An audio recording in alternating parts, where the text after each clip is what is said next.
Hey Bridgers, Jacob Seiler here. I'm here to answer a few of your questions. I've seen that here. Timothy T. Rick, Kohler, Delgado, and Olson have all asked a few questions, and we're just gonna go through them and answer them best I can. Kind of some interesting questions, and I'm glad that you brought them up because this is gonna help me to unfold a lot of this to you. So, Timothy Kohler asks, what are your goals in the next year? What's the development process? And why is Zach so good at metalworking? I'll start with the last one first because it's pretty easy to answer.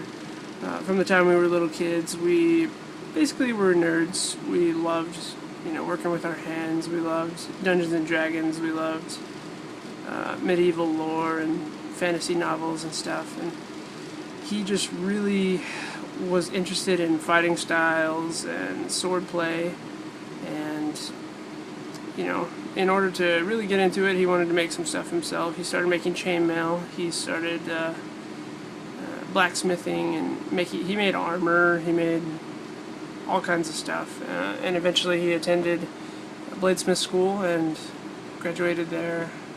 It was just a short program, and he still does that from time to time now. He's a fantastic bladesmith, and definitely we hope to hear from him some more on that a little bit later, but I'll have to shoot him an email about that. The goals for the next year. So we're hoping to launch Skybridge on Kickstarter in June. In order to do that, we have to get this trailer on Indiegogo funded. We have to get it completed, and we have to get the word out there a whole lot more than it is right now. We just don't have enough fan base to do this like we need to. Either that or the fan base isn't paying attention well enough. Either thing could be the case, but we'll just see how it goes, and we'll work with it the best we can. So yeah, after we launch that in June, our funding goal is going to be quite high. We need devotion in order to get this like we need it done. And a year later, we hope to release Skybridge Fallen Stars, which will be a single-player story mode game that takes place on Stella before the Mechanite invasion. It's pretty well planned. We have a lot to do on story, but some basic elements are definitely figured out for story, and a lot of the gameplay is planned out, and I think you guys will be really excited to hear what we have going on and what we have planned for it. The development process is going to be very interesting because we're working with a team all over the world.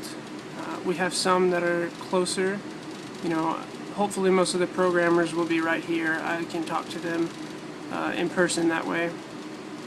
I know how I want all of the systems to work.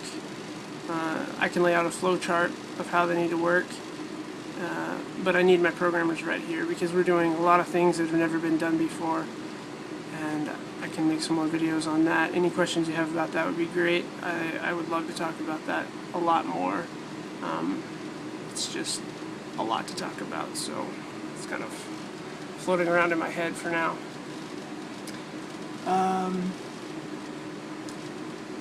Christina Delgado asks, what will set Skybridge apart from other games?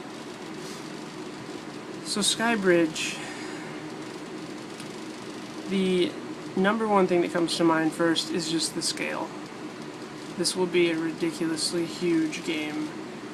In most games you have open world, of this nature. You have an open world environment, which means basically that you have a giant field of terrain that will change levels of detail and things as you explore around on it, and any place you can see on the map you can walk to it. In Skybridge, we're taking that to the extreme. It's not going to be just an open world as it is in most cases. It will be literally an open planet and an open universe. What this means is that the world is actually going to be on a spherical basis. The terrains will be on a sphere.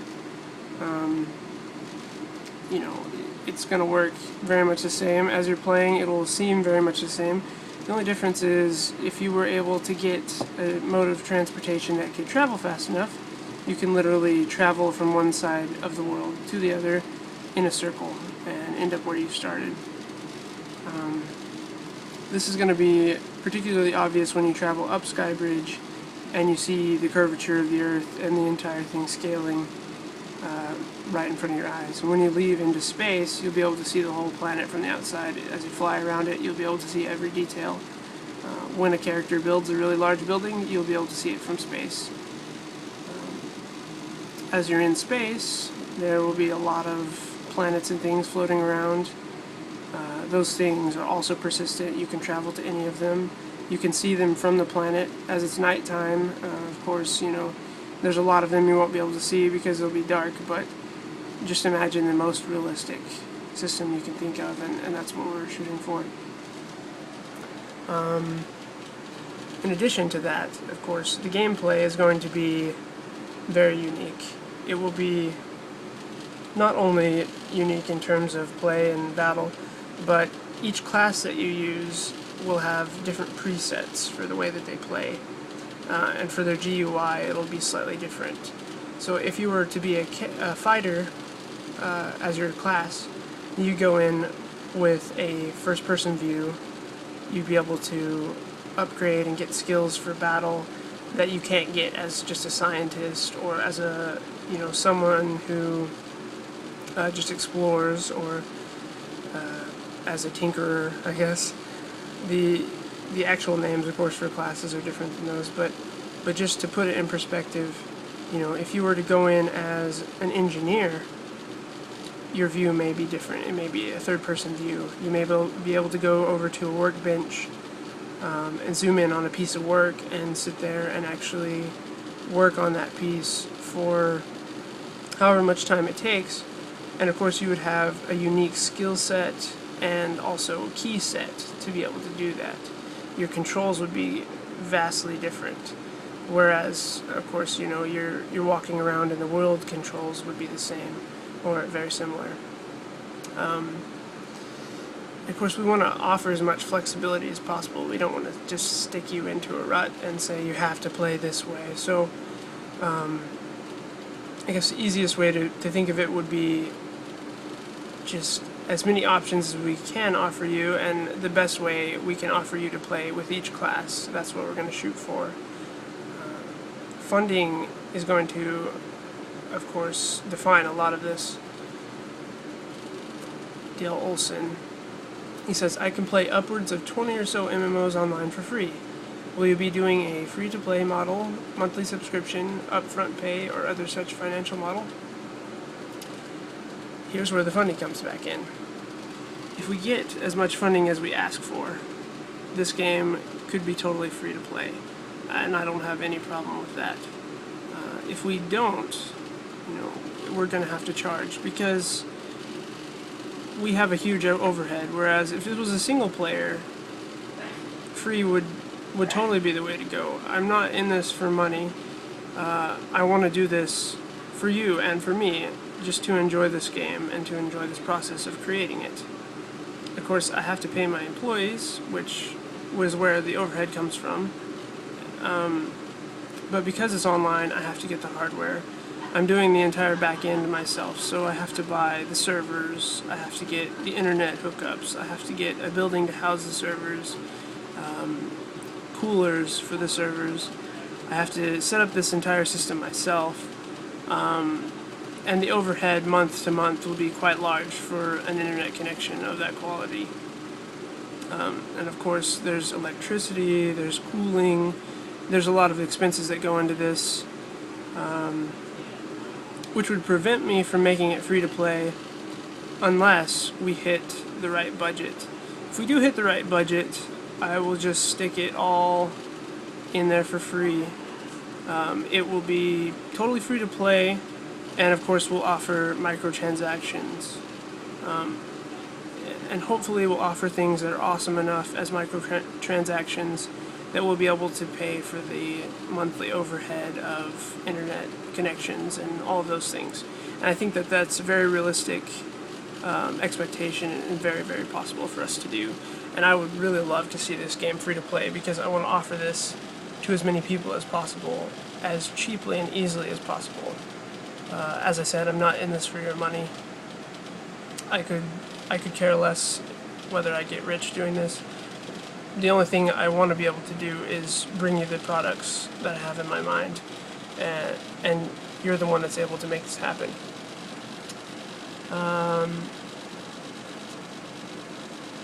Now, as far as what kind of MMO this will be, I'll talk about that for just a second.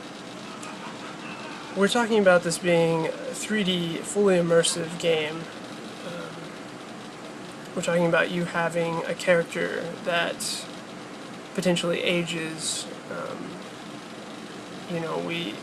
We're going to use, as far as we have planned at this time, we're planning to use CryEngine 3, which is a beautiful engine. If you haven't seen it, go to crytek.com or crydev.com if you don't want to get into the nuts and bolts of it.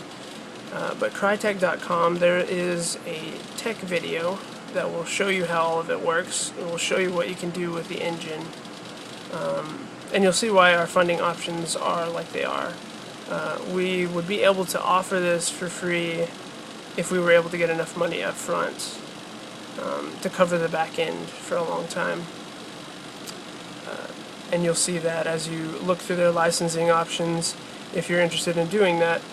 Of course, our main concern is that our art will be able to translate over into this engine, and everything that we've looked at shows us that CryEngine is just going to do a beautiful job working with Skybridge. It's going to be just an amazing game. It will be probably one of the best looking games out there right now. So in terms of free MMOs,